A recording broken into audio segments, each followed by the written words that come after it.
আমরা যারা body building করি বা ওয়ার্কআউট করি, স্পেশালি মাসেল বিল্ডিং এর জন্য প্রোটিন জাতীয় খাবার গ্রহণ একটু বেশি করে থাকি। সো প্রোটিন জাতীয় খাবার যখন আমরা গ্রহণ করি, দেখা যায় কি অনেকের একটা কমন সমস্যা হয় যে পেটে হজমে একটু সমস্যা হয়, পেট ফাঁপা বা ব্লোটিং হয়ে থাকে। প্রোটিন জাতীয় খাবারটা হজম করা আমাদের পরিপাকতন্ত্রের জন্য একটু ডিফিকাল্ট। প্রোটিন জাতীয় খাবারটা যখন আমাদের পাকস্থলিতে যায় তখন বিভিন্ন এনজাইম কাজ করে। তো প্রয়োজনের তুলনায় আমরা যখন অধিক মাত্রায় প্রোটিন গ্রহণ করে ফেলি তখন দেখা যায় কি হজম প্রক্রিয়াটা ব্যাঘাত ঘটে বা খুব দ্রুত হজম করতে পারে না, যার ফলে দেখা যায় কি কিছু পরিমাণ প্রোটিন কিন্তু পাকস্থলীতে জমা রয়ে যায়। এটার জন্য আপনারা যেটা করতে পারেন, প্রচুর পরিমাণে পানি গ্রহণ করি বা প্রচুর পরিমাণ পানি খাই, দেখা যায় কি আমাদের বদ হজমের সমস্যাটা অনেকাংশেই কিন্তু দূর হয়ে যায়। হেলদি প্রোবায়োটিক নিতে পারি বা প্রোবায়োটিক সমৃদ্ধ খাবার গ্রহণ করতে পারি।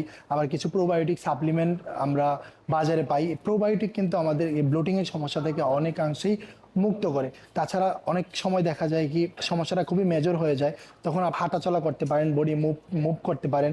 এটা আমাদের ব্লোটিং থেকে অনেক সময় পরিত্রাণ দেয়। সকালে কার্ডিও করতে পারি, এমটি স্টমাকে যখন আমরা কার্ডিও করি এটা কিন্তু আমাদের ব্লোটিংয়ের সমস্যা অনেক কমায়। তো আশা করবো আপনারা অনেক প্রোটিন একসাথে না খেয়ে অল্প অল্প পোর্শন করে ভাগ করে নেবেন, যেটা আপনাদের ব্লোটিংয়ের সমস্যা থেকে আপনাদের পরিত্রাণ পেতে পারে।